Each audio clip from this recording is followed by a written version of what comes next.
கிறிஸ்துவுக்குள் பிரியமான அன்பு சகோதர சகோதரிகளே, இந்த அருமையான நாளை காணும்படியாக செய்த பிதாவாகிய தேவனுக்கு இயேசு கிறிஸ்துவின் மூலம் உங்களுக்கு நன்றிகளை ஏறெடுக்கிறோம். இந்த நாளிலும் நாம் தேர்ந்தெடுக்கப்பட்டிருக்கிற இந்த வேத பகுதி 7 சபைகளை குறித்து பார்த்து வருகிறோம். அதில் 3வது சபை பெர்கமு சபை. அதை குறித்து இந்த நாளில் நாம் பார்க்கலாம். இந்த பெர்கமு என்றால் நிறைய அர்த்தங்கள் போட்டிருக்கிறாங்க. அதில் பார்த்தீங்கன்னாக்கா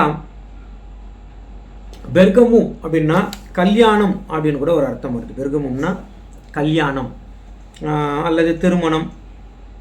இன்னொரு அர்த்தம் பார்த்தீங்கன்னா தவறான கல்யாணம் அப்படின்னு கூட வருது. இப்போ இன்னொரு இதில் பார்த்தோம்னா உயர்த்தப்பட்ட இல்லைன்னா அடிப்படை அப்படின்னு கூட ஒரு அர்த்தம் வருது. உயர்த்தப்பட்ட அடிப்படை அப்படின்னு கூட ஒரு 2-3 அர்த்தங்கள் கூட இதுக்கு வருவதாக நாம் பார்க்குறோம். இந்த பெர்கமு சபை காலம் கிபி 313 கிபி 1157 வரைக்கும் 1157 வரைக்கும் இந்த பெர்கமு சபை இருந்தது. இந்த சபையினுடைய தூதுவர் ஏரியஸ் அவர்கள் என்று கூட சொல்கிறாங்க. அந்த சபையினுடைய தூதுவர் ஏரியஸ் என்று கூட சொல்கிறாங்க. இந்த அதாவது மேலே பார்த்த காலங்களில் கிபி 300 1100 அதை பார்த்தோம் இல்லைங்களா, அந்த காலங்களில் 2 வகையாக சபையில் இருந்தது. 2 வகையாக சபையில் இது என்னென்னா, ஒன்று உண்மையான சத்தியத்திற்கு விரோதமாக பொய் போதனைகள் அதிகமாக வந்தது. 2வது அந்தி கிறிஸ்துவனுடைய கரம் ரொம்ப ஸ்ட்ராங் ஆச்சு, உயர்ந்து கொண்டே வந்தது என்று கூட நம்ம பார்க்கிறோம். ஆனால் 2 வகையில் அங்கே சபையில் சில காரியங்களை நம்ம பார்க்கிறோம். அதனால் அது குறித்து பார்த்தோம்னா அந்த சபைக்கு சொல்லும்போது விக்கிரகத்தின் மத்தியில், அதாவது பயங்கரமான ஒரு விக்கிரக கோட்டை, அங்கே நிறைய கோவில்கள், நிறைய எக்கச்சக்கமான கோவில்கள் அங்கே இருந்தது. அதில் அந்த அடையாள அற்புதங்கள் செய்கிற கோவில் நிறைய இருந்தது. இங்கே போனால் நம்மளுடைய வியாதிகள் குணமாகும் அப்படின்ட்டுலாம் நிறைய இருந்தது. அப்படிப்பட்ட இடம் இருந்த இடத்துல இருந்த சபை தான் இந்த பெர்கமு சபை இல்லைங்களா. அதனால் இந்த பெர்கமு சபைக்கு இயேசு கிறிஸ்து சொல்கிற சில காரியங்கள் அது வெறும் அந்த காலத்தில் இருக்கிற பெர்கமு சபைக்கு மட்டும் சொல்லப்பட்டதாக நாம் எடுத்துக்கொள்ள முடியாது. அது நம்ம காலத்துக்கு கூட அது உதவுது. அது சில காரியங்களை நம்ம வருகிற காலங்களை கூட நம்ம பார்க்கலாம். இப்போ இந்த பெர்கமு சபைக்கு ஒரு அறிமுகம் தேவைப்படுது இல்லைங்களா. இயேசு கிறிஸ்துவை பற்றின ஒரு சிறிய அறிமுகம் தேவைப்படுது. அந்த அறிமுகத்தை பற்றி அங்கே சொல்கிறத நம்ம பார்க்கலாம். வெளிப்படுத்தல் 2ஆம் அதிகாரம் 12வது வசனம். வெளிப்படுத்தல் 2:12. பெர்கமு சபையின் தூதனுக்கு நீ எழுத வேண்டியது என்னவெனில், இருபுறமும் கருக்குள்ள பட்டயத்தை உடையவர் சொல்லுகிறதாவது.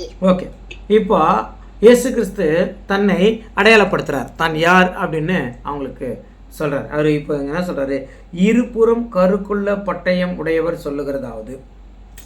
ஃபர்ஸ்ட் ஆஃப் ஆல் பாருங்க, முதல் சபை எபேசி சபைக்கு சொல்லும்போது 7 நட்சத்திரங்களை வலது கரத்தில் வைத்திருக்கிறவரும் 7 குத்துவலுக்கு மத்தியத்தில் உலாவுகிறவரும் அங்கே தன்னை அறிமுகப்படுத்திக்கிட்டார். அதே மாதிரி 2வது சபை சிமர்னா சபைக்கு சொல்லும்போது முந்தினவரும் பிந்தினவரும் உயிர்த்தெழுது பிழைத்தவருமா இருக்கிறவர் அப்படின்னு தன்னை அறிமுகப்படுத்தினார். இப்போ இந்த சபைக்கு சொல்லும்போது இருபுறம் கருக்குள்ள பட்டயம் உடையவர் அப்படின்னு சொல்கிறார். அப்போ இருபுறம் கருக்குள்ள பட்டயம் என்றால் தேவனுடைய பலமான வார்த்தைன்னு அர்த்தம், ரொம்ப ஸ்ட்ராங். இது எப்படி இருபுறம் கருக்குள்ள பட்டயம்னா 2 பக்கமும் ஷார்ப் இருக்கும். நாம் அதை சரியாக பயன்படுத்தாமல் போனால் அது நம்மையே வெட்டிடும். அப்போது இது பிறருக்கு மட்டுமல்ல, நமக்கும் தீர்ப்பு செய்கிற தேவனுடைய வார்த்தை இல்லைங்களா. நமக்கும் அது பாடமாக இருக்கிறது, நமக்கும் அது தீர்ப்பு செய்கிறதா இருக்கிறது என்று பார்க்கணும். அதான் இருபுறம் கருக்குள்ள பட்டயம் இல்லைங்களா. அதனால் இந்த இருபுறம் கருக்குள்ள பட்டயம் எப்படிப்பட்டதுன்னு நம்ம ஏற்கனவே பார்த்துருக்கிறோம். இது ரொம்ப ஷார்ப்பாக இருக்கும். அதே நேரத்தில் இது நம்ம யோசிக்க முடியாத காரியத்தை கூட தேவனுடைய வார்த்தையின் மூலமாக வேறு பிரிச்சிடலாம், செப்பரேட் பண்ணிடலாம். அதுதான் நீங்கள் எபிரியர் 4ஆம் அதிகாரம் 12வது வசனம். எபிரியர் 4:12. எபிரியர் 4:12. தேவனுடைய வார்த்தையானது ஜீவனும் வல்லமையும் உள்ளதாயும் இருபுறமும் கருக்குள்ள எந்த பட்டயத்திலும் கருக்கானதாயும் ஆத்துமாவையும் ஆவியையும் கணுக்களையும் ஊனையும் பிரிக்கத்தக்கதாக உருவ குத்துகிறதாயும் இருதயத்தின் நினைவுகளையும் யோசனைகளையும் வகையறுக்கிறதாயும் இருக்கிறது. பாத்தீங்களா? அதைத்தான் வசனமே உங்களை நியாயம் தீர்க்கும்னு சொன்னார். வசனம் எப்படி நியாயம் தீர்க்கும்? அந்த வசனத்தில் ஒன்று இருக்குது, அதன்படி நடக்கலாம் நம்மளுக்கே தெரிஞ்சிச்சு, இதுபடி நம்மளுக்கு இல்லையே. அதான் எல்லாம் எழுத்து வடிவில் நம்மளுக்கு கொடுத்துருக்குறாங்க. இப்போ நம்ம கூட நான் அக்குபஞ்சர் டாக்டராக இருக்கிறதுனால எனக்கு பேஷண்ட் வரும்போது அவங்கள ஒரு நோட் வாங்கிட்டு வர சொல்லுவேன். அந்த நோட் வாங்கிட்டு வர சொல்லி நான் என்னென்ன ட்ரீட்மெண்ட் கொடுக்குறனோ அதை எழுதுறது மாத்திரம் இல்லை, அவங்க என்னென்ன சாப்பிடணுன்றதையும் அதில் எழுதுவேன். என்னென்ன செய்யணும், என்ன எக்ஸசைஸ் பண்ணணும், என்ன சாப்பிடணும், அது கூட எழுதுவேன். அது ஏன் எழுதுறேன்னு அவங்க கேட்கும்போது அவங்களுக்கு அதான் சொல்லுவேன், உங்களுக்கு ஒரு வேளை உடம்பு நல்லா ஆயிடுச்சுன்னா இந்த புத்தகத்தை எடுத்து படிங்க, இதன்படி செஞ்சுருக்கிற மாதிரி நீங்கள் செஞ்சுருக்கிறீங்க, அதனால் நல்லா ஆயிடுச்சுன்னு புரிஞ்சுக்கோங்க. ஒரு வேளை நல்லா ஆகலைன்னா இந்த புத்தகத்தை எடுத்து படிங்க, இது மாதிரி உங்களுக்கு செய்யலை அப்படின்னு உங்களுக்கே தெரிஞ்சிடும். எழுதிருக்கிறது என்ன பண்ணுங்க, நியாயம் தீர்த்துருமே தெரிஞ்சிடும். அப்போ உங்களுக்கே புரிஞ்சிடும், நாம் இந்த மாதிரி செய்யலை அதனால் நடக்கலை, மருத்துவரை குறை சொல்லி பிரயோஜனம் இல்லைன்னு உங்களுக்கே புரிஞ்சிடும். அதனால தான் நான் எழுத சொல்கிறேன் அப்படின்னு. அப்படியே தேவன் கூட கருப்பு வேலையில் எழுதி என்ன பண்ணிட்டாரு, நம்மளுக்கு வேதம் என்கிற பைபிள்னு நம்ம கையில் கொடுத்துட்டார். வசனமே நம்மளை என்ன பண்ணோம், நியாயம் தீர்க்கும். வேறு யாரும் நம்மளுக்கு நியாயம் தீர்க்க தேவையில்லை, வசனமே நம்மை நியாயம் தீர்க்கிறதாய் இருக்கும். அதுதான் இருபுறம் கருக்குள்ள பட்டயம். இந்த பட்டயம் எங்கே இருக்குது தெரியுங்களா? கையில் இல்லை, எங்கே இருக்குது சொல்கிறாங்க பாருங்க. வெளிப்படுத்தல் 1:16. வெளிப்படுத்தல் 1:16. தமது வலது கரத்திலே 7 நட்சத்திரங்களை ஏந்தி கொண்டிருந்தார். அவர் வாயிலிருந்து இருபுறமும் கருக்குள்ள பட்டயம் புறப்பட்டது. பாருங்களா? அப்போ அவர் வாயிலிருந்து தான் இருபுற கருக்குள்ள பட்டயம், கையில் இல்லை, வாயில தான் இருக்கு. அப்போ தேவனுடைய வாயின் வார்த்தை சத்தியமான வார்த்தை, நியாயம் தீர்க்கிற வார்த்தை. ரட்சிப்புக்குரிய வார்த்தையை வைக்க முடியாது, ரட்சிப்புக்குரிய வார்த்தை வேற, நியாயம் தீர்க்கிற வார்த்தைன்னு ஒன்று இருக்குது இல்லையா? அதுதான் நம்மளை என்ன பண்ணோம், நியாயம் தீர்க்கும். அதாவது சட்ட திட்டங்கள் இந்தியாவில், எஸ்பெஷலி தமிழ்நாட்டுக்கு ஒரு சட்டம் இருக்குது, ஆந்திராவுக்கு ஒரு சட்டம் இருக்குது, கர்நாடகா ஒரு சட்டம் இருக்குது. நாம் ஏதோ ஒன்று தப்பு பண்ணிட்டோம்னா அந்த சட்ட புஸ்தகம் தான் பேசும். பாரு அந்த சட்டப்படுத்தப்படி இது சொல்லியிருக்குதா, இந்த மாதிரி நடந்தியா, இல்லை அப்போ தண்டனை தான் அப்படின்னு சொல்லுவாங்க இல்லையா? அதுதான் நியாயம் தீர்க்கிறது. அப்போ வசனமே உங்களை என்ன பண்ணோம், நியாயம் தீர்க்குன்ற சொல்ல போல இருபுறம் கருக்குள்ள பட்டயம் வாயில் வைத்திருக்கிறவர் சொல்றதாவது என்ன சொல்றார்? வெளிப்படுத்தல் 2:13. உன் கிரியைகளையும் சாத்தானுடைய சிங்காசனம் இருக்கிற இடத்தில் நீ குடியிருக்கிறதையும் நீ என் நாமத்தை பற்றி கொண்டு இருக்கிறதையும் சாத்தான் குடிக்கொண்டிருக்கிற இடத்திலே உங்களுக்குள்ளே எனக்கு உண்மையுள்ள சாட்சியான அந்திப்பா என்பவன் கொல்லப்பட்ட நாட்களிலும் என்னை பற்றும் விசுவாசத்தை நீ மறுதலியாமல் இருந்ததையும் அறிந்திருக்கிறேன். இப்போ அவங்களை பற்றி ஒரு நல்ல விஷயம் சொல்கிறார். என்னெல்லாம் சொல்கிறாருன்னா, சாத்தானுடைய சிங்காசனம் அங்கே இருக்குது. அதான் சொன்னீங்களா, அது அது எந்தெந்த வகைன்ட்டு நம்ம பார்க்குறோம் இல்லைங்களா? அந்த காலத்தில் இந்த சபை இருந்த இடத்துலையும் அந்த சபைக்கு விரோதமான சம்பவங்கள் அங்கே அதிகமாக தலை ஓங்கி இருந்தது, 1-2 கிடையாது. அது மாத்திரம் இல்லை, அப்பவும் இயேசு கிறிஸ்து நாமத்தில் நீ என்ன பண்ணல, விசுவாசத்தை விட்டு போல. அந்திப்பா கொல்லப்பட்டனால அவர் ஐயோ கொண்டுட்டாங்களே அப்படின்றதுக்காக நீ விசுவாசத்தை விட்டு என்ன பண்ணல, விலகி போகலை அப்படின்னு சொல்கிறேன். அதாவது இந்த ரோமர்கள் அவங்க விக்கிரகாரத்தனைக்காரர்கள் தானே. அவங்க நான் ஒரு பெரிய சிலையை வச்சுட்டு கட்டாயம் ஒவ்வொருவரும் அந்த சிலையை என்ன பண்ணணும், வணங்கிட்டு ஆராதனை செஞ்சுட்டு தான் போகணும். அந்த சிலைக்கு முன்னாடி மது குடிக்கிறது இல்லைங்களா? அங்கே சிலை அருகிலேயே தேவதாசிகள் இருப்பாங்க, அவங்க கூட வேசித்தனம் செய்கிறது, இதெல்லாம் அங்கே சாதாரண ஒரு விஷயம். அது அந்த கடவுளுக்கு அது உகந்தது அப்படின்னு சொல்லி ரோமர்கள் அங்கே சொல்லி வச்சுருந்தாங்க. அப்படி ஒவ்வொருத்தரும் அந்த கடவுளுக்கு அபிஷேகம் பண்ணி அவங்கள ஆராதிக்கிற டைம் வரும்போது இந்த அந்திப்பான ஒருத்தருக்கு அந்த டைம் வந்துச்சு. அந்த அந்திப்பா சொல்லிட்டார், நான் அதெல்லாம் செய்ய மாட்டேன், நான் வானத்தையும் பூமியும் படைத்த மெய்யான தேவனை தெரிஞ்சிருக்கிறேன், கர்த்தராகி இயேசு கிறிஸ்துவை நான் அறிந்திருக்கிறேன், நான் விசுவாசத்தில் ஸ்ட்ராங்காக இருக்கிறேன், நான் இதெல்லாம் என்ன பண்ண மாட்டேன், செய்ய மாட்டேன்னு சொல்லிட்டேன். அப்போ அந்த ரோம் எம்பரருக்கு ரொம்ப டென்ஷன் ஆகி உடனே என்ன பண்ணிட்டாங்க, இவரை கொலை பண்ணிட்டாங்க. அவர் இரத்த சாட்சியாக மரித்தார். அப்படி நடந்த சம்பவத்தில் கூட அந்த எபேசு சபையில், எபேசுன்றாங்க, பெர்கமு சபையில் யாரும் அந்த தளரில் ரொம்ப ஸ்ட்ராங்காக இருந்தார்கள் என்று அங்கே சொல்கிறதாக நான் பார்க்குறோம். அடுத்தது சாத்தானுடைய சிங்காசனம் அங்கே இருந்தது அப்படின்னு சொல்கிறாங்க. அப்போ இதோட காலம் பார்த்தோம் இல்லைங்களா, கிபி 313 கிபி 1157 வரை இருந்த காலம். இந்த காலத்தில் தான் அந்தி கிறிஸ்துவனுடைய காலம் ஸ்தாபிக்கப்பட்டுச்சு இல்லைங்களா. அது எப்போனாக்கா அது கூட நம்ம பார்க்கலாம். அந்தி கிறிஸ்துவனுடைய காலம் அங்கே ஸ்தாபிக்கப்பட்ட காலம். அது மாத்திரம் இல்லை, நிறைய மதங்கள் உருவானது அந்த காலத்தில் தான். உலகத்தில் நிறைய மதங்கள், எஸ்பெஷலி 625 தான் இல்லைங்களா இஸ்லாம் என்கிற ஒரு மதம் ஆரம்பமாகி வெகு வேகமாக பரவி கொண்டிருந்தது.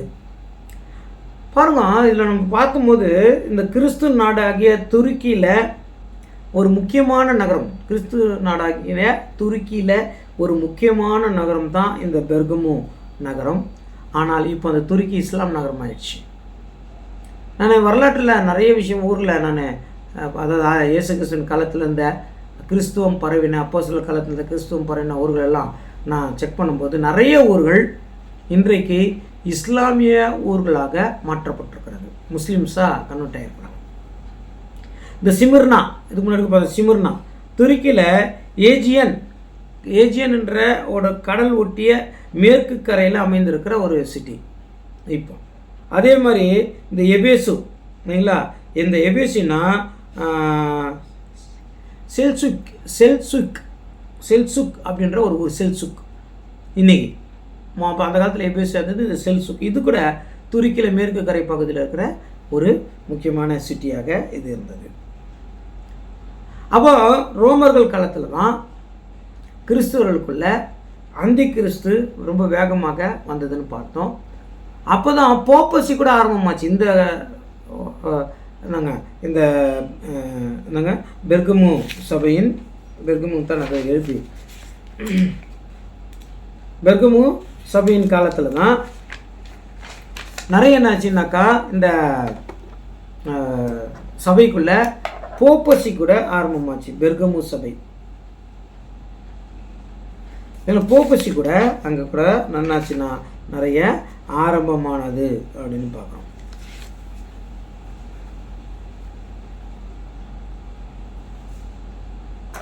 ஓகே, இது ஆண்ட காலம் இருக்குது இல்லையா, கிபி 754 தான் போப்பசி அப்படின்ற ஒரு ரோமன் கேத்தலிக்கில் ஒரு ஸ்ட்ராங்காக ஒரு மத குரு அல்லது மதத்தின் அமைப்பு கூட ஆரம்பமானது. இந்த காலத்தில் தான் சபை கூட ரெண்டாக போயிடுச்சு. 2 விசுவாசம் வந்துடுச்சு. கிபி 325 நைஜீரியன் என்ற பட்டணத்தில் 250 பிஷப்புகள் ஒன்றாய் சேர்ந்து இயேசு கிறிஸ்து யார் என்று 2 மாதங்கள் அவர்கள் ஆராய்ந்தார்கள். அதனுடைய முடிவு வெளியானது, இயேசு கிறிஸ்துவும் ஒரு தேவன்தான் அப்படின்று அங்கே முடிவு வெளியானது. அப்போது இயேசு கிறிஸ்துவும் ஒரு கடவுள் என்று, அதாவது தேவன கடவுள், அவரும் ஒரு கடவுள் தான் அப்படின்னு அங்கே முடிவானது. அப்போ தான் என்ன ஆச்சு தெரியுங்களா, அப்போஸ்தலர் கிரீடுன்னு இருந்தது, அதாவது அப்போஸ்தலர் விசுவாச பிரமாணம். அதுக்கப்புறம் தான் அது அலெக்சாண்டர் விசுவாச பிரமாணம்னு ஒன்று. அப்போஸ்தலர் கிரீட், அலெக்சாண்டர் கிரீட், அப்புறம் அத்தனசஸ் கிரீட் 3 இருக்குது இல்லையா. கிரீட்னா விசுவாச பிரமாணம். அதில் 2வது கிரீட் ஸ்டார்ட் ஆன காலம். அப்போ என்ன ஆச்சுனாக்கா, இயேசு தேவனுடைய குமாரன் என்று நம்பிட்டு இருந்தவங்களும் சிலர் அங்கே இருக்கிறாங்க. அந்த 250 பிஷப்பில் இயேசு கிறிஸ்துவும் தேவனுடைய குமாரன் என்று இருந்தாங்க 3 பேர். அவங்க இயேசு கிறிஸ்துவை கடவுள் அல்லது தேவன் சொல்லும்போது ஏற்றுக்கல. அவர் தேவனுடைய குமாரனுங்க எப்படி அப்படின்னு சொல்லிட்டு அவங்க ஏற்றுக்கல. அதில் ஒருத்தர் தான் இந்த ஏரியஸ் அப்படின்றவர்.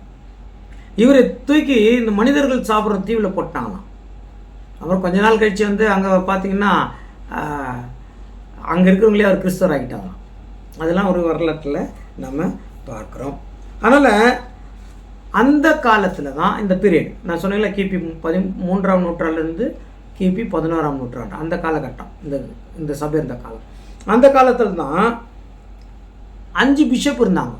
பெரிய பெரிய சபைகள் இருந்தது 5 ஊரில். 5 ஊரில் 5 பிஷப், அதாவது 5 மதகுருக்கள் இருந்தார்கள். அந்த 5 மதகுருக்களில் ஒரு மதகுரு ரொம்ப உயர்ந்துட்டார். ஏன்னா கான்ஸ்டன்டினோப்பிள் அந்த ராஜா காலில் விழுந்ததுனால அவர் ரொம்ப உயர்ந்துட்டார். எவ்வளோ உயர்ந்துட்டார்னா, இந்த 5 தான், அப்போ 5 பேர் தான் இந்த உலகத்தில் இருக்கிற எல்லா மதகுரு அவங்க பிஷப், எல்லா பிஷப்புக்கும் மேலான பிஷப் நான் தான். அதனால் எனக்கு பேர் போப் அப்படின்ற முறைமை கூட அப்போ தான் முதல்ல வந்து தன்னை எந்த அளவுக்கு உயர்த்திக்க முடியுமோ அந்த அளவுக்கு தன்னை என்ன பண்ணிட்டாரு, உயர்த்திக்கிட்டார். அவ பாருங்க, இந்த சபை இந்த காலத்தில் ஒரு பக்கம் ரோமர்கள் விக்கிரகாராதனைகள் மூலமாக கிறிஸ்தவர்களை டார்ச்சர் பண்ணிட்டாங்க. இன்னொரு பக்கம் கிறிஸ்துவத்துக்குள்ளேயே நிறைய பிரிவினைகள் உண்டாயிடுச்சு. இன்னொரு பக்கம் கிறிஸ்துவனே விரோதியாகிற காலங்கள் கூட வந்துடுச்சு. அதுதான் அங்கே சொல்லும்போது, ஆனாலும் பெர்கமு சபை விசுவாசத்தில் ரொம்ப ஸ்ட்ராங்காக இருந்தது. அந்த அந்திப்பா கொண்டுட்டாங்க. அப்போ கூட அது விசுவாசத்தில் இருந்து என்ன பண்ணல, போகலை, மறுதளிக்கலை அப்படின்றார். அது இன்னொரு வாட்டி அந்த வசனம் மறுபடியும் வாசிக்கலாம். வெளிப்படுத்தல் 2:13. உன் கிரியைகளையும் சாத்தானுடைய சிங்காசனம் இருக்கிற இடத்தில் நீ குடியிருக்கிறதையும், நீ என் நாமத்தை பற்றி கொண்டு இருக்கிறதையும், சாத்தான் குடிக்கொண்டிருக்கிற இடத்திலே உங்களுக்குள்ளே எனக்கு உண்மையுள்ள சாட்சியான அந்திப்பா என்பவன் கொல்லப்பட்ட நாட்களிலும் என்னை பற்றும் விசுவாசத்தை நீ மறுதலியாமல் இருந்ததையும் அறிந்திருக்கிறேன். என்னங்க, அவ்வளோ கஷ்டம் வந்த போதும், அந்திப்பான்று கொல்லப்பட்ட போதும் இவங்க விசுவாசத்தை என்ன பண்ணல, மறுதளிக்கலை. ஆனாலும் உன் பேரில் எனக்கு குறை உண்டுன்றார். இப்போ உன் பேரில் குறை உண்டுன்னு இவ்வளோ கரெக்டாகிறானால கரை இருக்குன்ல, அது ஒரு டீம், சபைனா ஒரு டீம் தானே. அந்த ஃபுல் டீமுக்கு சொல்கிறாரு. ஒரு பக்கம் அந்த மாதிரி விசுவாசத்தில் இருக்கிறவங்க இருக்கிறாங்க, இன்னொரு பக்கம் குறைவாக இருக்கிறவங்களும் இருக்கிறாங்க அப்படின்றது தான் அங்கே சொல்கிறாரு. அவருக்கே அந்த குறைன்னு சொல்கிறது நம்ம எடுத்துக்க முடியாது. அங்கே விசுவாசம் உள்ளவர்கள் கூட அங்கே குறைபாடோடு இருந்தார்கள் அப்படின்றது தான் அங்கே நம்ம பார்க்கணும். அதனால் இப்படி விசுவாசத்தில் இருந்தாலும் சிலர் சூழ்ச்சி செய்து தந்திரமாய் தேவனுடைய ஜனங்கள் தேவனுட்டு விலகும்படி செஞ்சாங்க. இல்லைங்களா? எப்படின்னா, இவங்க மட்டும் தேவனுக்குள்ளே இருக்கிறது, மற்றவங்களெல்லாம் வந்து ஏதாவது பேசி இப்படி செய்யுங்க அப்படி செய்யுங்க தேவனுடைய கோபத்தை என்ன பண்ணுறது, ஆளாக்கி விட்டுறது. இந்த மாதிரி ஒருத்தர் பழைய காலத்தில் இருந்தார். இல்லைங்களா? அவர் குறித்து கூட வெளிப்படுத்தல் 2ஆம் அதிகாரம் 14வது வசனத்தில் சொல்கிறாங்க. வெளிப்படுத்தல் 2:14. 14. ஆகிலும் சில காரியங்களை குறித்து உன் பேரில் எனக்கு குறை உண்டு. விக்கிரகங்களுக்கு படைத்தவைகளை புசிப்பதற்கும் வேசித்தனம் பண்ணுவதற்கும் ஏதுவான இடரலை இஸ்ரவேல் புத்திரர் முன்பாக போடும்படி பாலாக் என்பவனுக்கு போதனை செய்த பீலேயாமுடைய போதகத்தை கை கொள்ளுகிறவர்கள் உன்னிடத்தில் உண்டு. அப்படியே நிக்கோலாய் மதஸ்தருடைய போதகத்தை கை கொள்ளுகிறவர்களும் உன்னிடத்தில் உண்டு. உன்னிடத்தில் உண்டு. வாசிக்கலாம். அதை நான் வெறுக்கிறேன். சொல்றத நான் வெறுக்கிறேன். இந்த 2 டைப் இருக்கிறாங்க. ஒவ்வொரு சபையிலும் யார் யார் என்னென்ன டைப்ல இருக்கிறாங்கன்னு சொல்லிட்டு அவர் கிரியை சொல்றாரு, குறைகளை சொல்றாரு. ஆனால் 2வது சபைக்கு ஒன்றுமே சொல்லலை. 3வது சபையில் வந்து மறுபடியும் என்ன பண்ணுறாரு, குறைகளை சொல்கிறார். அங்கே என்ன குறை அப்படின்னா பாருங்க, அதாவது அங்கே பணத்துக்காக போதனையை மாற்றி பேசுகிறவர்கள். சத்தியம் தெரியும், ஆனால் பணம் கிடைக்காது, அதுக்காக போதனையை மாற்றி பேசுகிறவர்கள். இப்போ பிழையாம அதானே செஞ்சார். அதாவது இது எப்படின்னா, சாத்தான் தன் சுயநலத்திற்காக தேவனுடைய போதையை மாற்றிட்டான். எப்படி, தேவன் சாப்பிட வேணான்னு ஒரு போதிச்சா அதை சாப்பிடும்படியாக என்ன பண்ணிட்டான், செஞ்சிட்டான். அப்படிப்பட்ட போதனை தான் இந்த பிழையாம் என்ன பண்ணார், செய்தார். இவர் இஸ்ரேல் ஜனங்களை என்னங்க சபிக்கிறதுக்கு போனார். இவர் ஒரு தீர்க்கதரிசி இல்லைங்களா. அந்த பாலாக் ராஜா சொன்னார்னு சொல்லி சபிக்கிறதுக்கு போனார். 3 முறை அதை செஞ்சார். 3 முறையும் அது ஆசீர்வாதமாக மாறிடுச்சு. அப்போ என்ன பண்ணுறதுன்னு, நீ பணம் வாங்கி பண்ணுற, இது உனக்கு நல்லதா அப்படின்னு சொல்லி அந்த ராஜா ரொம்ப இவரை கடிந்து கொண்டு வந்து ஐடியா கொடுக்குறாரு. இந்த இஸ்ரேல் ஜனங்களை ஒன்றும் பண்ண முடியாது, தேவன் நம்ம மேலே கை வைத்திருக்கிறார், அதனால் இவங்களுக்கு விரோதமாக ஒன்றும் பண்ண முடியாது. ஒன்று பண்ணலாம், இவங்களையே தேவனுக்கு விரோதமாக நடக்கிற மாதிரி செஞ்சுட்டா ஆட்டோமேட்டிக்காக அவங்க தேவனே அவங்களை வெறுத்துருவார் அப்படின்னு அந்த தந்திரமான போதனையை சொன்னவன் இவன் தான். அப்படி கிறிஸ்துவுக்குள்ள தந்திரமான போதனைகள் கொடுக்குறவங்க உங்கள் சபையில் இருக்கிறாங்க அப்படின்றார். ஐங்களா, அப்படிப்பட்ட போதனையை செய்கிறவர்கள் இவங்க எப்படி பண்ணுவாங்கன்னா, விக்கிரகத்தை படைத்ததை புசித்தா தப்பு இல்லை அப்படின்னு சொல்லுவாங்க. ஏன்னா உங்களுக்கு முன்னாடி எது வச்சாலும் நீங்கள் புசிக்கலாம், விக்கிரகங்களுக்கு படைச்சது ஒரு பொருட்டுன்னு நீங்கள் நினைக்காம புசிக்கலாம், அப்படிலாம் சில வசனங்கள் இருக்குது. நான் என்கிட்ட கூட ஒருத்தர் அப்படி தான் சொன்னார், அதை போட்டுருக்குது பாருங்க, விக்கிரகங்களுக்கு புசிக்கிறது ஒரு பொருட்டே இல்லைன்னு புசிக்கணும் புசிக்கலான்னு போட்டிருக்குதே அப்படின்னு. ஆனால் புசிக்கலாம் என்று அங்கே போட்டிருந்தாலும் நீங்கள் ஆழமாக வேதத்தை தியானித்தோம்னா அங்கே கன்க்ளூஷன் என்ன முடிப்பாங்கன்னா, நீங்கள் அதை செய்யக்கூடாதுன்னு முடிப்பாங்க. அது பேசிடுவாங்க, இப்படி செஞ்சா என்ன இப்படி செஞ்சா என்ன அப்படின்னு பேசிடுவாங்க. அதனால் நீங்கள் நடுவில் இருந்து வசனத்தை எடுத்து என்ன பண்ணக்கூடாதுங்க, ஒரு முடிவும் செய்யக்கூடாது. அதனால தான் இப்படி எப்படியாப்பட்ட போதனையிலேருந்து விழுந்தாருன்னு ஒரு இடத்துல தெளிவாக போட்டுன்னு வருவாங்க. நீங்கள் பொறுமையாக ஒரு வசனமாக வாசிக்கலாம். 2 பேதுரு 2ஆம் அதிகாரம் 14 18 வரை. 2 பேதுரு 2ஆம் அதிகாரம் 14 ஒன்று ஒன்றா வாசிக்கலாங்க. விபச்சார மயக்கத்தால் நிறைந்தவைகளும் பாவத்தை விட்டு ஓயாதவைகளுமாய் இருக்கிற கண்களை உடையவர்கள், உறுதியில்லாத ஆத்துமாக்களை தந்திரமாய் பிடித்து பொருளாசைகளில் பழகின இருதயத்தை உடைய சாபத்தின் பிள்ளைகள், செம்மையான வழியை அங்க பாருங்க ஒரு நிமிஷம், பொருளாசையினால் பழகின இருதயத்தையுடைய சாபத்தின் பிள்ளைகள் அவர்கள் இல்லைங்களா. அதாவது எப்படி சொல்ற பாருங்க, அங்க மறுபடியும் வாசிக்கலாங்க. பொருளாசைகளில் பழகின இருதயத்தை உடைய சாபத்தின் பிள்ளைகள். அவங்க பொருளாசை, இதனால அவங்க என்ன பண்றாங்க அப்படின்னு 15வது வசனத்துல சொல்றாங்க. செம்மையான வழியை விட்டு தப்பி நடந்து பேயோரின் குமாரனாகிய பிலேயாமின் வழியை பின்பற்றி போனவர்கள், அவன் அநீதத்தின் கூலியை விரும்பி தன்னுடைய அக்கிரமத்து நிமித்தம் கடிந்து கொள்ளப்பட்டான். பேசாத மிருகம் மனுஷ பேச்சை பேசி தீர்க்கதரிசியினுடைய மதிக்கேட்டை தடுத்தது. பாத்தீங்களா, அவர் தீர்க்கதரிசி தான், ஆனா காசுக்காக என்ன பண்ணிட்டாங்க, தவறான போதனையை ராஜாக்கு சொல்லி கொடுத்துட்டான். ராஜா அதையும் செஞ்சுட்டாரு. அதனால இஸ்ரேல் ஜனங்களுக்கு ரொம்ப கஷ்டம் கூட வந்துச்சு, வீழ்ந்துட்டாங்க அவங்க. அதெல்லாம் சொல்கிறாங்க, செம்மையான வழியை விட்டு தப்பி நல்ல வழியை கொடுத்தா அதை தவற என்ன பண்ணிட்டாங்க, அந்த தீர்க்கதரிசனத்தை அவருடைய ஞானத்தையும் தவற யூஸ் பண்ணி கூலிக்காக அப்படி செஞ்சு, இதனால் விளைவாக என்னாச்சுன்னா கழுது பேசாது, ஆனால் கழுதையே அவருக்கு புத்தி சொல்கிற மாதிரி ஆயிடுச்சு. அப்படிப்பட்ட நிலைமை அவருக்கு. இதுதான் பிலேயாமினுடைய போதனை. அப்போ கண்டினியூ பண்ணுங்க. இவர்கள் தண்ணீர் இல்லாத கிணறுகளும் சுழல் காற்றினால் அடி உண்டு ஓடுகிற மேகங்களுமா இருக்கிறார்கள். என்றென்றைக்கும் உள்ள காரிருளே இவர்களுக்கு வைக்கப்பட்டிருக்கிறது. பாத்தீங்களா, இப்படிப்பட்டவங்களுக்கு என்ன, தண்ணீர் இல்லாத கிணறுனா ஒரு நம்பிக்கை இல்லாத வாழ்க்கை. அவர் தீர்க்கதரிசி கிறிஸ்துவர் தான். அங்கே தீர்க்கதரிசி, இப்போ நம்ம என்ன பண்ணுறோம், கிறிஸ்துவர்னு பார்க்குறோம், கிறிஸ்துவர் தான். ஆனால் போதனைகள் எப்படி இருக்குது தெரியுங்களா, தேவனுடைய வார்த்தைக்கு அப்படியே விரோதமாக இருக்கிறது. எப்படி விரோதமாக இருக்குதுன்னா, அந்த இந்த காரியம் செஞ்சால் தேவன் அவங்க மேலே என்ன ஆகிடுவார், வெறுப்பாயிடுவார் என்று சொல்லி தந்திரமாக நம்ம என்ன பண்ணிடுவாங்க, தேவனுக்கு விரோதமாக தந்திரமாக உள்ள நுழைக்கிற போதனை. இதுதான் பிலேயாமுடைய போதனை. அடுத்தது என்ன சொல்லிட்டாங்க 15வது வசனத்தில், வெளிப்படுத்தல் 2:15. அப்படியே நிக்கோலாய் மதஸ்தருடைய போதகத்தை கை கொள்ளுகிறவர்கள். அடுத்தது பிலேயாம் போதனை பார்த்தோமா. அப்போ நிக்கோலாம், இந்த நிக்கோலாம் யாருன்னு, இப்போ பிலேயாமுடைய போதனை என்ன சொல்லிட்டோம்னா, தவறு என்று தெரிந்ததும் பணத்துக்காக தவறான ஆலோசனை கொடுக்கறது பிலேயாமுடைய போதனை இல்லைங்களா. அதனால் 3 முறை அதை பார்த்து சாபம் கொடுத்தாரு, அது முடியலன்ட்டு தவறான போதனை என்ன பண்ணிட்டாரு, கொடுத்துட்டார்.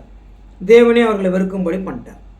ஆனால் இந்த நிக்கோலாம் போதனை என்பது என்னென்னா, தேவன் செய்ய வேண்டும் என்ற காரியத்தை அதாவது தேவன் எதை இல்லைங்களா செய்ய வேணும்னு சொன்னாரோ அதை என்ன பண்ணுறதுன்னா மகா தந்திரமாக உலகத்தின் காரியங்களோடு உலகத்தின் வழிபாடுகளோடு ஒப்பிட்டு தனக்கு சாதகமான வசனத்தை மாற்றிக்கொண்டு செய்வது. இதுதான் நிக்கோலாமுடைய போதனை. புரிஞ்சுன்னா தேவன் ஒரு விஷயத்த சொன்னார் அப்படின்னா பற்றியா சொல்லிக்கிறார் பற்றியா. இப்போ ஃபார் எக்ஸாம்பிள் பாருங்களேன், ஜெபம் பண்ணிட்டு தான் நீங்கள் செய்யணும் தேவனுக்கு அப்படின்னு சொல்லியிருக்கிறாங்க. ஆனால் ஜெபம் பண்ணிட்டு செய்யணுன்னு இல்லைங்களா, இன்றைக்கி என்ன ஆயிடுச்சுன்னா இப்போ புற மதத்தில் செய்கிறது போல் கொடியேற்றுறாங்க இல்லைங்களா. கொடியேற்றும் போது என்ன பண்ணுறாங்க, அங்கே சில சூளம் கொளுத்திட்டு வேப்பிலை கட்டிட்டு என்ன பண்ணுறாங்க, கொடியேற்றுறாங்க. அதை ஜெபம் பண்ணிட்டு செஞ்சால் தப்பு இல்லைன்றாங்க. ஜெபம் பண்ணிட்டு செய் அப்படின்னு சொன்னார் இல்லையா, அது எப்படி தவறாக புரிஞ்சுக்கிறது பாருங்க. அப்போ அப்படி சொல்லிட்டு அதுக்கேற்றார் போல இவங்க என்ன பண்ணுறதுனாக்கா தனக்கு ஆட்களை என்ன பண்ணுறதுங்க சேர்த்துக்கிறது. அப்படிப்பட்ட போதனைகளை மெதுவாக ஸ்லோவாக என்ன பண்ணுறது கொண்டு வர்றது. சடங்காச்சாரியங்கள் கொண்டு உள்ள என்ன பண்ணுறது சபைக்குள்ளே நுழைக்கிறது இல்லைங்களா. அப்படியே எனக்கு அந்த கேள்விகளுடைய போதனைன்னு ஒரு வசனம் பார்த்து பாருங்கள். அப்படி தவறான காரியங்களை என்ன பண்ணுறதுங்க உள்ள நுழைக்கிறது. நுழைச்சிட்டு இவங்களுக்கு அதில் என்ன ஆகுதுங்க ஒரு பெருமை வருது, அப்புறம் ஒரு அந்தஸ்து ஒரு இது வர்ற மாதிரி நடந்துக்கிறது. அப்போ என்னென்னா ஒருத்தர் அறியாமையினால் சில காரியங்கள் செய்யலாம் என்று அவங்க யோசிக்கும்போது அவங்க நீங்கள் அறியாமையில் செய்கிறீங்க என்று சொல்லி கண்களை திறந்து வைக்க வேண்டிய வேலையை செய்ய வேண்டியவர்கள் இங்கே நிக்கோலாம் போதனை போல் என்ன பண்ணுறதுன்னா ஆமாம் அதெல்லாம் நம்ம தேவனுக்கு செஞ்சுட்டு இந்த பண்ணால் தப்பில்லை. அவர் என்னுடைய சகோதரர் ஒருத்தர் சொன்னார், ஒருத்தர் பிராந்தி குடிக்கிறதுக்கு உட்காந்துருந்தாராம். அவங்க இவர் வீட்டில் உட்காந்து பிராந்தி குடிப்பார். அவங்க ஒய்ஃபு சைடிஷன்னு போட்டுகிட்டே இருப்பாங்க. ஆம்லேட் கொடுத்துக்கிறாங்க. ஆம்லேட் கொடுத்தா ஆம்லேட்டில் ரொம்ப ஆயில், இவர் கொலஸ்ட்ரால், ஆம்லேட்டில் ரொம்ப ஆயில். இவர் சொன்னாராம், ஏம்மா இப்படி ஆம்லேட்டில் இவ்வளோ ஆயில் ஊற்றி கொடுத்துக்கிறாரு, இவர் ட்ரிங்க் பண்ணுறதுக்கு சைடிஷ்க்கு அவங்க கொடுத்துனுக்குறாங்க. இவர் அவங்கள பார்த்து சொல்கிறாராம், ஏம்மா நம்மளுக்கு ஆம்லேட்டில் இவ்வளோ ஆயில் போட்டு கொடுக்குற, நம்மளுக்கு ஒரு கொலஸ்ட்ரால் இருக்குது இல்லையா அப்படின்னு. அதுக்கு அந்த அம்மா சொன்னாங்களாம், ஜெபம் போட்டு சாப்பிட்டியா ஒன்றும் ஆகாது அப்படின்னாங்களாம். இதுதான் நிக்கோலா மதஸ்துதி. நம்ம பைபிளை கரெக்டாக படித்து உணர்ந்து தெரிந்து கொண்டாமா தான் இந்த நிக்கோலா மதஸ்துதி இந்த போதனைகள் எல்லாம் இல்லைங்களா, மதஸ்தருடைய போதனைகள் எல்லாம் என்னன்னு புரியும். நம்ம பைபிளை சரியாக படிக்காமல் யார் யாரோ சொல்கிறத மட்டும் கேட்டோம்னா நம்ம பண்ணுறத விட கரெக்டுன்னு தான் தோணும். இதுதான் சாத்தானுடைய தந்திரம் இல்லைங்களா. ஓ தேவன் சொல்லிட்டார், இந்த விக்கிரகத்தின் காரியம் ஒன்று கூட செய்யக்கூடாதுன்னா ஒன்று கூட செய்யக்கூடாது, அவ்வளோதான். தேவன் சொல்லிட்டாருன்னா சொல்லிட்டார் தான். இப்படிப்பட்ட போதனைகள் என்ன ஆயிடுச்சு உள்ள வந்துடுச்சு. இப்போ இது முதல்ல பார்த்தோம் 2 பேர் 2:14 இதை குறித்து பார்த்தோமா. இப்போ இந்த நிக்கோலா குறித்து கொலோசியர் 2ஆம் அதிகாரம் 19 23 வரைக்கும் வச்சுக்கலாங்க. கொலோசியர் 2ஆம் அதிகாரம் 19 23 வரைக்கும். மாயமான தாழ்மையிலும் தேவ தூதர்களுக்கு செய்யும் ஆராதனையிலும் விருப்பமுற்று காணாதவைகளிலே துணிவாய் நுழைந்து தன் மாம்ச சிந்தையினாலே வீணாய் இருமாப்பு கொண்டிருக்கிற எவனும் உங்கள் பந்தய பொருளை நீங்கள் இழந்து போகும்படி உங்களை வஞ்சியாதிருக்க பாருங்கள். பாத்தீங்களா, அந்த பந்தய பொருள் அதுதான் பந்தயத்துக்கு தான் ஓடிட்டு இருக்கிறோம். நம்ம ஓடி அதை சேராதபடிக்கு ஏற்படுகிற இடையூறுகள் தான் இதெல்லாம். இப்போ பைபிள் படித்தான் நம்ம சேர. அதுதான் மாயமான தாழ்மையிலும் தேவதூதர்களுக்கு செய்யும் ஆராதனையிலும் விருப்பமுற்று அவங்களுக்கு கூட ஆராதனை பண்ணணும், அவங்களுக்கு கூட வர்ஷிப் பண்ணணும்னு அர்த்தங்க. தேவனை வர்ஷிப் பண்ணணும்னு சொல்லிட்டு தேவனுக்கான காரியங்கள் தேவனுடைய மகிமையான காரியங்கள் நம்ம செய்யணும்னு சொல்லிட்டு அதை விடும்போது அங்கே என்ன ஆயிடுச்சுங்க, தேவனுடைய சரிங்களா தேவனை தூஷிக்கிற மாதிரி ஆயிடுச்சு. தேவனுக்காக வாழ வேண்டியவர்கள் தேவனுக்காக இருக்க வேண்டியவர்கள் ரொம்ப ஈஸியாக தேவனை விட்டுனாங்க விலகிறதுக்கான வழிகள் ரொம்ப ஈஸியாக நடக்கும். அதனால தான் திருப்பி திருப்பி சொல்கிறது, பைபிளை கவனிங்க, பைபிளை கவனிங்க, பைபிளை கவனிங்க, வசனத்தை பாருங்கள், வசனத்தின் பாருங்கள், வசனத்தை பாருங்கள். இல்லைன்னா ₹100 நோட்டு தான், அது கள்ள நோட்டுன்னு கண்டுபிடிக்க முடியாத சூழ்நிலை உருவாயிடும். அதான் அங்கே சொல்கிறாங்க. அதாவது 20ஆவது வசனத்தில் சொல்லும்போது, நீங்கள் கிறிஸ்துவுடனே கூட உலகத்தின் வழிபாடுகளுக்கு மரித்தது உண்டானால் இன்னும் உலக வழக்கத்தின்படி பிழைக்கிறவர்கள் போல மனுஷருடைய கற்பனைகளின் படியும் போதனைகளின் படியும் நடந்து தொடாதே, ருசி பாராதே, தீண்டாதே என்கிற கட்டளைகளுக்கு உட்படுகிறது என்ன? பாருங்க, அதனால சொல்லும்போது நீங்கள் கிறிஸ்துவனுடனே கூட உலகத்தின் வழிபாடுகளுக்கு மறித்தது உண்டானால் இன்னமும் இந்த வழக்கத்தில் நீங்கள் ஏன் செய்றீங்க? அப்போ மனுஷனுடைய கற்பனைகளையும் போதனைகளையும் நடக்கிறது. அந்த மனுஷ கற்பனையை வசனம் நம்மளுக்கு புரியல. நான் சொன்னேன் மேலே கீழே வசனங்கள் யாருக்கு சொல்லப்பட்டிருக்கு. இப்போ முன்னாடி நான் உங்களுக்கு ஒரு எக்ஸாம்பிள் சொன்னேன் இல்லைங்களா? விக்கிரகங்களை படைச்சதை சாப்பிட்றது ஒரு பொருட்டு இல்லை அப்படின்னு வசனம் இருக்குது. அந்த பொருட்டு இல்லைன்னு சாப்பிட்றதுக்கு சொல்லலை. அது முழுசாக மேலேருந்து கீழே எங்கெங்கெல்லாம் அந்த வசனம் இருக்குது அதை செக் பண்ணி பார்த்தா தான் தெரியும். அது நடுவில் பேசிட்டு வராங்க, லாஸ்ட்டில் முடிப்பாங்க. ஒன்று கூட செய்யக்கூடாது, விக்கிரகங்கள் காரியங்கள் ஒன்று கூட செய்யக்கூடாதுன்ட்டு என்ன பண்ணுவாங்க, அங்கே முடிப்பாங்க. ஃபார் எக்ஸாம்பிள் பாருங்கள், ஸ்திரீகள் தலையில் என்ன பண்ணணும், தேவனுடைய வார்த்தையை கேட்கும்போது ஸ்திரீகள் தலையில் முக்காடு போடணும்னு இருக்குது. ஆனால் ஒரு இடத்துல உங்கள் தலைமுடியே உங்களுக்கு முக்காடாக இருக்குதுன்னு இருக்குது. இப்போ தலைமுடியே முக்காடாக இருந்தால் நீங்கள் எதுக்கு முக்காடு போடணும்? கேள்வி வருதா? அதனால் சிலர் என்ன பண்ணிட்டாங்க, முக்காடு போட வேண்டிய அவசியம் இல்லை, தலைமுடியே முக்காடாக இருக்குது என்ன. ஆனால் அங்கே பார்த்தீங்கன்னா முக்காடு நீ போடணும், ஸ்திரீகள் முக்காடு போடணும். நீ முக்காடு போடலைன்னா உன் தலையை மொட்டை அடிக்கிறது நல்லதுன்றார். அப்போ உனக்கு அசிங்கமாக இருக்கும்ல, அதுக்காவது நீ முக்காடு போட்டு தான் ஆகணும்னு அங்கே அப்போஸ்தலர்கள் திட்டுறதா கூட பார்க்குறோம் ஸ்திரீகளை. அப்போது இந்த மாதிரி ஒரு வசனத்தை வச்சுக்கிட்டு அதை அப்படித்தான் முடிவு பண்ண முடியாது. ஏன்னா இன்னொரு வசனம் கூட இருக்குது. அப்போ பைபிளை நம்ம ரெகுலராக படிக்கத்தான், அல்லது ஒரு குறிப்புக்கு அடிப்படையில் நீங்கள் பைபிளை தியானித்தாதான் அதனுடைய உண்மைத்தன்மை தெரியும். உண்மைத்தன்மை தெரியலைன்னா நிறைய கன்ஃபியூஷன் ஆகிடும். ஒரு சில வசனங்களை நம்ம வச்சுட்டு நாங்கள் பார்த்துக்கிறது அவசியமாகிடும். ஆனால் எதுக்கு சொன்னாங்க, ஏன் சொன்னாங்க? சமீப காலத்தில் அப்படி தான் ஒரு சம்பவம் கூட நடந்தது. அது என்னென்னா, ஒருத்தனை கூப்பிட்டுருந்தேன், ஏதோ ஒரு வேலைக்காக நான் கூப்பிட்டுருந்தேன். அவர் சொன்னார், தேவனுக்கு சித்தம் பண்ணாலும் நான் வரேன் அப்படின்னாரு. நீங்கள் அப்படி சொல்லக்கூடாதுண்ணா. அப்போ என்ன அர்த்தம், தேவனுக்கு சித்தம் இல்லாமல் நான் வந்துடலாமா அப்படின்னு அதை பற்றி பேசினார். ஆனால் அது தேவன் வேலை தான். இப்போது என்ன புரிஞ்சுக்கணுன்னா, தேவன் வேலை தானே. அப்போ தேவனுக்கு சித்தம் இல்லைன்னா நான் எப்படி செய்ய முடியும் அப்படின்னு சொல்கிறது கரெக்டு தான். ஆனால் அதில் கூட ஒரு காரியத்தை தேவன் வச்சிருக்கிறார். எப்படின்னா, தேவனுடைய வேலையை செய்யறதுக்கு நீ ஃபஸ்ட்டாக இருக்கணும். நீ ஃபஸ்ட்டாக இல்லாமல் தேவனுடைய வேலையை செய்கிறதுக்கே தேவனுக்கு சித்தமான செய்கிறேன்னு சொல்லக்கூடாது. அப்போஸ்தலர்கள் தேவனுடைய ஊழியத்துக்கு போனாங்க. அப்போது தேவன் அங்கே போவாதுன்னு தடுத்தார். 3 முறை தடுத்துருக்காரு. அதான் ஸ்பெஷலி ஆசியாவுக்கு வர்றதுக்கு. அதுக்கப்புறம் அவங்க ஆசியாவில் பிரசங்கம் பண்ணாங்க, எப்படி சுவிசேஷம் சொன்னாங்கன்னு தெரியல. ஆனால் அவர் தடுத்தார், அப்புறம் அலோவ் பண்ணார். அப்போ தேவனுடைய ஊழியம் செய்கிறதுக்கு நீ தயாராக இருக்கணும். தடுத்தா ஓகே. அப்போ நான் என்ன சொன்னேன், அப்படி சொல்லக்கூடாது. நீங்கள் என்ன சொல்லணும் அப்படின்னா, நான் இந்த டேட்டில் வரேன், தேவனுக்கு சித்தமானால் இந்த டேட்டில் வரேன், இதுதான் ஃபைனல் அப்படின்னு சொன்னால் தேவன் அந்த டேட்டை என்ன பண்ணுவாருங்க, வர்றதுக்கு நம்மளுக்கு சித்தம் வைப்பார். இல்லைன்னா சித்தல்னா ஒரு சித்தம் இல்லைன்னு விட்டுடலாம். ஆனால் அதுவே இல்லாமல் நீ எப்போ சொல்கிறியோ அப்போ வரேன்னு இருந்தோம்னா நாம் போகிறதுக்கு சோம்பேறித்தனமாக இருக்கிறோன்னு அர்த்தம். இதுதான் இல்லைங்களா இந்த நிக்கோலாவினுடைய மதஸ்துதி.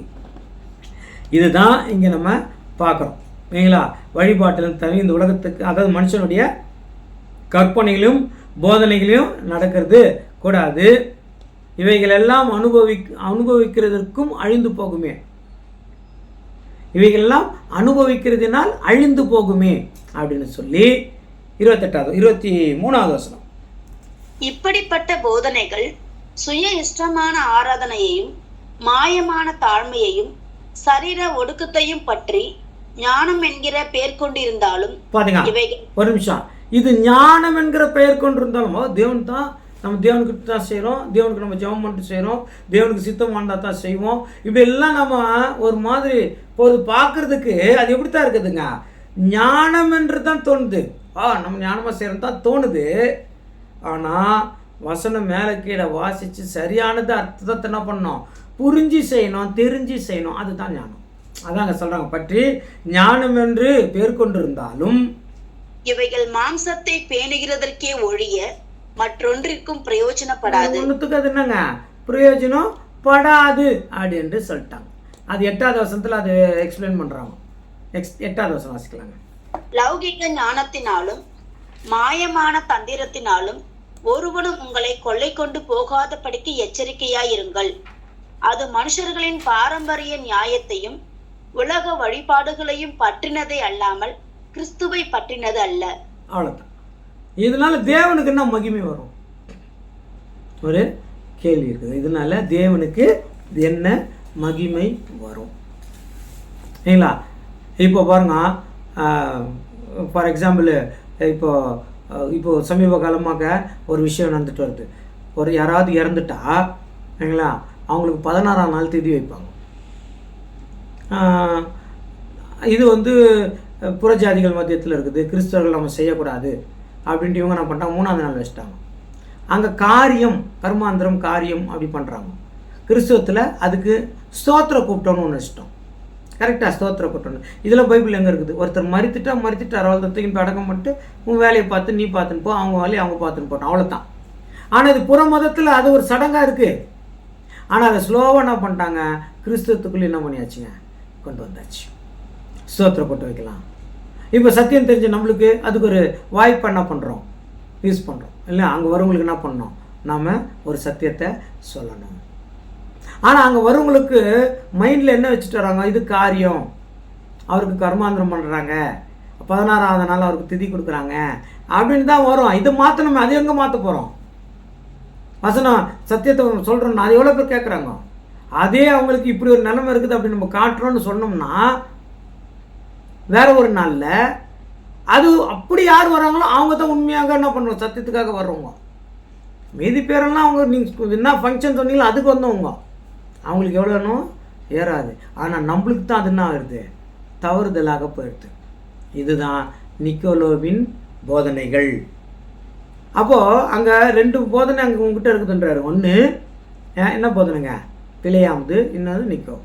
பிழையாமுடைய போதனை இன்னொருத்தர் தவறான வழியில் நடத்துறது. நிக்கோலாவுடைய போதனை இதுதான் சரி என்று சொல்லி உலக சம்பந்தமான காரியங்களுக்கு முக்கியத்துவம் கொடுத்து தனக்கென்று சுயமாக தனக்கென்று ஒரு விசுவாசிகளை தெரிந்து கொண்டு அவங்க கண்களை எப்போவுமே மூடியே வச்சுக்கிது, அவங்க கண்களை திறந்து விடுறதே கிடையாது. இந்த 2 போதனையும் இந்த சபையில் இருக்குது அப்படின்னு சொல்கிறாங்க.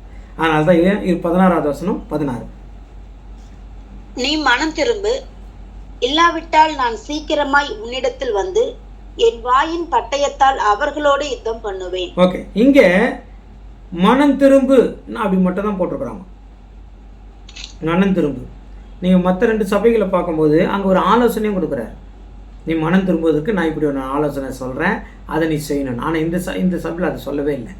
நீ மனம் திரும்பு, அவ்வளோதான். அதுக்கு அடுத்தது பார்த்தா தண்டனை தான். என்ன சொல்லிட்டாருங்க, 16வது வசனம் மறுபடியும் வாசிக்கலாங்க. நீ மனம் திரும்பு, இல்லாவிட்டால் நான் சீக்கிரமாய் உன்னிடத்தில் வந்து என் வாயின் பட்டயத்தால் அவர்களோட யுத்தம் பண்ணுவேன். வாயின் பட்டயத்தால் என்ன பண்ணுவேன் சொல்லிட்டாரு, வாயின் பட்டயத்தால் அவர்களோட யுத்தம் பண்ணுவேன். இப்போ வாயின் பட்டயம் அப்படின்னா எதை குறிக்கிறது தெரியுங்களா? வசனத்தை குறிக்கிறது. அதாவது வசனமே உங்களை என்ன பண்ணோம், தீர்ப்பு செய்யும். அது முதல்ல நம்ம பார்த்துட்டோம் இல்லைங்களா? வசனமே உன்னை என்ன பண்ணோம், தீர்ப்பு செய்யும்னு ஆயிடுச்சு.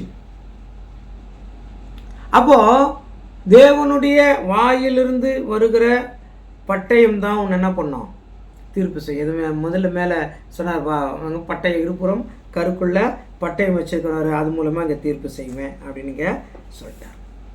ஓகே, இந்த சபைக்கு ஒரு ஆசீர்வாதம் கூட சொல்கிறார். 17வது வசனம், ஆவியானவர் சபைகளுக்கு சொல்லுகிறதை காதுள்ளவன் கேட்க கடவன். ஜெயம் கொள்ளுகிறவனுக்கு நான் மறைவான மன்னாவை புசிக்க கொடுத்து அவனுக்கு வெண்மையான குறிக்கல்லையும் அந்த கல்லின் மேல் எழுதப்பட்டதும் அதை பெறுகிறவனை அன்றி வேறு ஒருவனும் அறியக்கூடாததும் ஆகிய புதிய நாமத்தை கொடுப்பேன் என்று எழுது. ஓகே, இதில் ஒரே பெரிய ஆசீர்வாதம் வச்சுக்கிறாங்க. இதுக்குள்ளே இருக்கிற விஷயம் ரொம்ப பெரிய சத்தியம். அது இன்னும் நாளைக்கு தனியாக நம்ம அதை பற்றி ஸ்டடி பண்ணலாம். இப்போ கொஞ்சம் இதை நம்ம பார்க்கலாம். அதனால் உனக்கு நான் மறைவான மன்னாவை நான் பண்ணுவேன் தருவேன்னு சொன்னேன். இந்த மறைவான மன்னா எங்கே மறைவான மன்னா பார்க்கலாம்னா ஆசரிப்பு கூடாரத்தில் பார்க்கலாம். இது மகா பரிசுத்த ஸ்தலத்துக்குள்ளே உடன்படிக்கை பெட்டிக்குள்ளே இது இருக்கும். இதை பற்றி நீங்கள் எபிரேயர் 9ஆம் அதிகாரம் 4வது வசனம் வாசிக்கலாங்க. எபிரேயர் 9:4. அதிலே பொன்னார் செய்த தூப கலசமும் முழுவதும் பொற்றகடு பொதித்திருக்கப்பட்ட உடன்படிக்கை பெட்டியும் இருந்தன. அந்த பெட்டியிலே மன்னா வைக்கப்பட்ட பொற்பாத்திரமும் ஆரோனுடைய தளிர்த்த கோலும் உடன்படிக்கையின் கற்பலகைகளும் இருந்தன. போதுங்க சரிங்களா? அங்கே அந்த மன்னா, இது மறைவான மன்னா. இந்த மன்னாவை சரிங்களா மாற்றுவாங்க. இதை சாப்பிட்றதுக்கு பிரதான ஆசிரியருக்கு உரிமையாக உண்டு. இப்போ நம்மளுக்கு சொல்லும் போது மறைவான மண்ணா உனக்கு நான் தரேன்றார். இப்போ மறைவான மண்ணா ஆசாரிப்பு கூடாரத்தில் தான் இருக்குதுங்க, பரலோகத்தில் இருக்குதா அப்படின்னா ஆசாரிப்பு கூடாரம் நிஜமே பரலோகத்தில் தான் இருக்குது. இந்த பூமிக்குரிய ஆசாரிப்பு கூடாரம் நிழல். பரலோகத்தில் இருக்கிறத மாடலை பார்த்து அந்த மாடல் படி செய்தது தான் பூமிக்குரிய ஆசாரிப்பு கூடாரம்.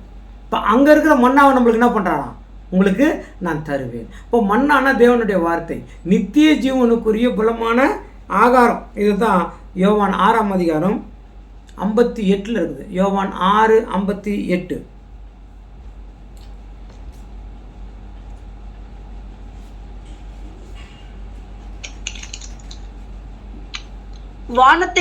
வானத்திலிருந்து இறங்கின அப்பம் இதுவே, இது உங்கள் பிதாக்கள் புசித்த மன்னாவை போல் அல்ல. அவர்கள் மரித்தார்களே, இந்த அப்பத்தை புசிக்கிறவனோ என்றென்றைக்கும் பிழைப்பான் என்றார். பாத்தீங்களா, அந்த அப்பத்தை மன்னா புசிச்சவங்க இறந்துட்டாங்க, ஆனால் இந்த அப்பத்தை புசிக்கிறவர்கள் என்றென்றைக்கு அவங்க பிழைப்பார்கள். அப்படின்னா தேவனுடைய சத்தியமான வார்த்தைகளை நாம் ஏற்றுக்கொள்ளும் போது நமக்கு பிழைப்பு. சாப்பிட்றோம், சாப்பாட்டை ஏற்றுக்கொள்ளும் போது நம்மளுக்கு பிழைப்பு. இல்லை உயிரோடு இருக்க முடியும், டயர்டு இல்லாமல் இருக்க முடியும். சாப்பாடு ஏற்றுக்காமல் போயிடுச்சுன்னா கட்டாயம் ஒன்றாயிடுவாங்க. 8 நாளாக ஒருத்தர் சாப்பிடவே இல்லைங்க, ஒரு ஸ்பூன் தண்ணி குடிக்கிறாரு, 2 ஸ்பூன் தண்ணி மட்டும்தான் குடிக்கிறாருன்னா அவர் சீக்கிரம் செத்து போகிறாருன்னு அர்த்தம். அதான் தான் சொல்கிறாருங்க, இந்த மண்ணா நம்மளுக்கு நித்திய ஜீவனை கொடுக்குறது. இப்போ அந்த மண்ணா கொடுக்குறாருன்னா நித்திய ஜீவன் கொடுத்துறாரு இந்த சபைக்கு. அடுத்தது சொல்கிறாரு, அதாவது வெள்ளைக்கல்லினால் பெயர் எழுதப்பட்டிருக்கிற அப்படின்றார். இப்போ எல்லாருக்கும் ஒரு வெள்ளைக்கல் கொடுக்குறாரு, அந்த கல்லில் பேர் எழுதும். பார்த்துருக்கீங்களா, சில வீடுகள்லாம் வாசலில் கல் வச்சு பேர் எழுதி என்ன பண்ணியிருப்பாங்க, ஒட்டியிருப்பாங்க. அப்படி ஒரு அடையாளம் நம்மளுக்கு ஒரு அடையாளம் தானே. வீட்டுக்கு பேர் எழுதி ஒட்டுறதுன்னா என்னங்க, கல்லில் பேர் எழுதுன்றது அடையாளம். நமக்கு ஒரு அடையாளம் இருக்கும். இந்த அடையாளம் எப்படி சொல்கிறோன்னா, இந்த பேர் வேறு யாருக்கும் இல்லைன்றார். இப்போ என் பேர் ஆமோஸ்ன்னு வச்சுங்க, ஆமோஸ்ன்னு எத்தனையோ பேர் இருக்கிறாங்க. நான் யோசிக்கிறது உண்டு, எத்தனை பேர் இருந்தாலும் நமக்கு ஒரு பேர் இருக்குது. அந்த பேர் அவர் ஒருத்தருக்கு தான். யெகோவா அப்படின்னா அவர் ஒருத்தருக்கு தான், அவர் தான் மைண்டில் அவர் தான் வரும். இயேசுன்னா அவர் ஒருத்தர் தான், அந்த ஒருத்தர் தான் என்ன பண்ணுங்க நம்ம மைண்டில் வரும். அப்படின்னா இந்த நாங்கள் 3வது சபைக்கு சொல்லும்போது அப்படி ஒரு பெயர் நம்மளுக்கு கொடுப்பாருன்னா அவங்களுக்கு எப்படி அந்த பேரின் தனித்துவம் இருக்குதோ அப்படிப்பட்ட தனித்துவம் வாய்ந்த ஒரு தன்மையை தேவன் நமக்கு என்ன பண்ணிக்கிறாங்க, வைத்திருக்கிறார் என்றதாக நாம் பார்க்கிறோம். அதனால் பார்க்கும்போது இந்த சபையிலேருந்து நமக்கு இருக்கிற பாடம் என்னென்னா, அங்கே விசுவாசத்தை பற்றி கரெக்டாக சொல்லிட்டார், அப்படியே நம்ம இருக்கணும். பிள்ளையாமுடைய போதனையும் இல்லைங்களா, நிக்கோலம் அவனுடைய போதனையும் நம்மளுக்கு என்ன பண்ணக்கூடாது, உள்ளே நுழைஞ்சிடக்கூடாது. பிள்ளையாமுடைய போதனை போல தேவனுக்கு விரோதமாக யாரும் என்ன பண்ணிடக்கூடாது, வழி நடத்திடக்கூடாது. அப்படி அவங்கள வழி நடத்தினோம்னா அதனுடைய அதாவது சாபம் நம்மளுக்கு வந்துடும். இன்னொன்று சொல்லிட்டாரு, நிக்கோலாம் போதனை போல நாம் சுயநலத்திற்காக வசனத்தை மாற்றி என்ன பண்ணக்கூடாது, பேசக்கூடாது. அங்கே எதுக்கு சொல்லியிருக்கிறாங்களோ அதுதான், அவங்க எதை ஜெபம் பண்ணிட்டு செய்கின்றாங்களோ அதுதான், எதை ஜெபம் பண்ணிட்டு சாப்பிடுன்றாங்களோ அதுதான். இல்லைங்களா, உங்களுக்கு முன்னால் வைக்கிறதெல்லாம் நீ ஜெபம் பண்ணிட்டு சாப்பிடுன்றாரு, அதை எல்லாத்துக்கும் என்ன பண்ணிட முடியாது, எடுத்துக்கொள்ள முடியாது. ஏன்னா பேதுருக்கிட்ட சொல்கிறாரு, நான் எதெல்லாம் சாப்பிட வேணாம்னு சொல்லணும், அது நான் தான் இப்போ சாப்பிடுன்னு சொல்கிறேன், அதே நீ செய்கின்றாரு. இப்போ அங்கே எதுக்கு சொன்னார், இதெல்லாம் என்ன பண்ணுங்க, பார்த்து நாம் நடக்கணும். அதாவது சுருக்கமாக சொன்னால் உள்ளதை உள்ளதென்றும் ஒரு வசனம் இருக்குது இல்லையா, அப்படி தான் சொல்லுகிறவர்களாக இருக்கணும். இல்லை வசனத்தினாலே நமக்கு நியாய தீர்ப்பு வந்துடும். நான் இப்படி சொல்லியிருக்கிறேன், நீ அப்படி நடக்கலை, நீ அப்படி நடக்க தோணலை. ஒருவேளை இப்போவே அப்படி நம்ம ஏதாவது காரியம் செஞ்சுருந்தால் தேவன்கிட்ட நம்ம அந்த காரியத்தை சொல்லி அதாவது அறிக்கையிட்டு அதை விட்டு விடுறதுக்கு இப்போயே வாய்ப்பு இருக்குது, மனம் திரும்புறதுக்கு வாய்ப்பு. அதெல்லாம் சொல்ல நீ சொல்கிற, நீ மனம் திரும்பு.